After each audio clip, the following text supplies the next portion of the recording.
Isang dasal para sa aking buong pamilya. Panginoon, maraming salamat sa aking pamilya. Maraming salamat at lagi silang andyan. Sila po ang aking inspirasyon, ang aking lakas. Sila po ang nagiging kakampi ko sa mga pagsubok ng buhay at laging nakaalalay kapag kailangan ko ng suporta. Lord, kasama po ng aking dasal na ito na mas mapalapit sila sa iyo, mas makilala ka nila, mas malaman pa nila ang iyong kabaitan, kasama ng nakita nila sa aking buhay na ikaw ang pinagkukunan ko ng lakas sa araw-araw. Kasama na rin ang aking dinadasal na tulungan niyo rin ang bawat isa sa kanila sa tuwing kailangan nila ng tulong ninyo, Lord. Tulad na lang ng pagtulong na ginagawa mo para sa akin. Every time na kailangan ko po ng tulong niyo, palagi niyo silang samahan at protektahan sa lahat ng oras.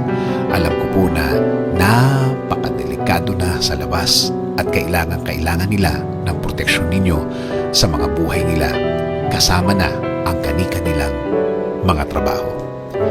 Ikaw, Panginoon, ang nakakaalam ng lahat ng kanilang pinagdadaanan. Alam mo kung anong mga pagsubok ang dumadating sa kanila. At alam ko, Lord, na ikaw lang ang makakatulong at makakasuporta sa kanila dahil alam mo ang kani-kanilang mga buhay. Bigyan mo sila ng talino para kanilang magamit sa tuwing may dalahin sila sa kani-kanilang mga buhay. I-remind mo sa kanila na ikaw lang ang panggagalingan ng mga bagay na ito, mga tulong na ikaw lang ang makakaprovide. Tulungan niyo rin po ang pamilya kong may pinagdadaanan sa kani-kanilang araw. Mga taong ayaw magsalita tungkol sa kanilang mga problema at nagdesisyon na lang na manahimik na lamang and decided to keep it to themselves. Panginoon, alagaan niyo po ang lahat ng magulang, kapatid, at lahat ng miyembro ng pamilyang Pilipino. Patuloy niyo kaming ilayo sa lahat ng uri ng sakit. Ilayo niyo po kami sa lahat ng uri ng masama.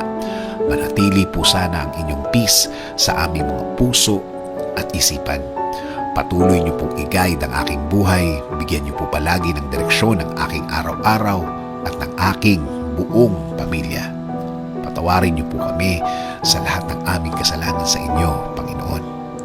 In Jesus' name we pray.